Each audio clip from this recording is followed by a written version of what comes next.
Vă salut, dragi hărnicuți și hărnicuțe! Astăzi vă propun o plăcintă super rapidă cu brânză și stafide. Rețeta aceasta are de 4 ori mai multă brânză decât foi de plăcintă, fără să luăm în considerare și alte ingrediente, precum zahărul, ouăle și așa mai departe. În plus, foile se pun direct în compoziția de brânză. Este foarte ușor de făcut, o să vedeți! Iată ingredientele necesare: 1 kg de brânză grasă și cremoasă, 200 de g de zahăr, 50 de g de zahăr vanilat, adică 6 pliculețe, dacă nu îl folosiți, îl înlocuiți cu zahăr normal, 50 de g de unt gras topit, 3 ouă plus un albuș, un gălbenuș pentru uns suprafața, 40-50 de ml de lapte, un praf de sare, o fiolă de esență de rom, un plic de praf de copt, adică 10 g, 150 de g de stafide netratate și 250 de g de foi de plăcintă, care pot fi chiar un pic uscate. Mai întâi, preîncălzim cuptorul la 170 de grade Celsius, deoarece plăcinta noastră cu brânză se prepară cât timp se încălzește cuptorul. Punem brânza într-un castron încăpător. Cumpărăm neapărat o brânză pastă, cremoasă, nu dintre aceea granulată ca pentru papanași, și nu îi scurgem zerul. O folosim exact așa cum este. Peste ea adăugăm cele 3 ouă plus albușul, zahărul vanilat, plăcinta cu brânză este bună cu mult zahăr vanilat, un praf de copt și o esență de rom. Am aici o fiolă dintre aceea mică. Mixăm până când compoziția devine perfect omogenă.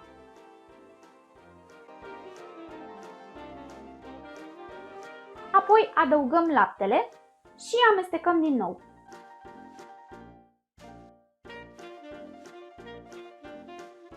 Laptele nu este absolut necesar, dar stafidele și foile de plăcintă absorb multă umiditate și vreau să mă asigur că există suficientă. Acum este timpul să adăugăm foile de plăcintă. Eu le-am lăsat puțin descoperite ca să fie mai uscate. Păstrăm 3 dintre ele întregi, dar restul le strângem în mână și le sfărâmăm. Sau, dacă nu sunt suficient de uscate, le rupem în bucățele și le adăugăm direct în castronul cu brânză.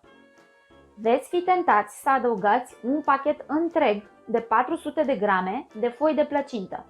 Nu faceți asta pentru că în compoziția cu brânză foile se umflă foarte mult și veți avea senzația că mâncați doar aluat. Amestecăm și ne asigurăm că toate foile sunt bine umezite și nu stau adunate ghemotoc, toate într-un singur loc. Nu vrem să rămână uscate.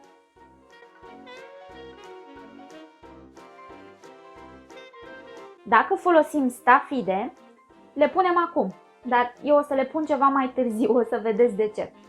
Pregătim tava. A mea are 20 pe 25 de cm și înălțimea de 7. Ungem cu un topit, apoi așezăm o foaie de plăcintă. Chiar dacă este mai uscată, nu are nicio importanță, pentru că o gresăm și pe ea bine cu unt și devine mai pliabilă. Apoi aplicăm altă foaie și procedăm la fel. Dacă nu vreți să tapetați forma cu foi, să știți că nu este obligatoriu. Compoziția se poate coace direct în tavă, doar că plăcinta arată puțin mai bine când este învelită în foi. Turnăm tot amestecul de brânză. În jumătate de plăcintă voi incorpora 70-80 de grame de stafide, pentru că eu mănânc cu stafide și soțul meu fără, de aceea nu le-am pus mai devreme. Cu ajutorul unei spatule mici, pliem marginile rămase pe din afară peste brânză, iar deasupra așezăm ultima foaie. Rupem excesul de aluat. Ungem mai întâi cu unt,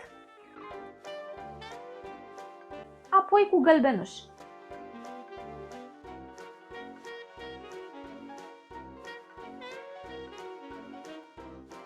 Dăm la cuptorul preîncălzit timp de aproximativ 60 de minute. Știm că este gata atunci când centrul devine închegat. Nu se mai mișcă ca și cum ar fi lichid.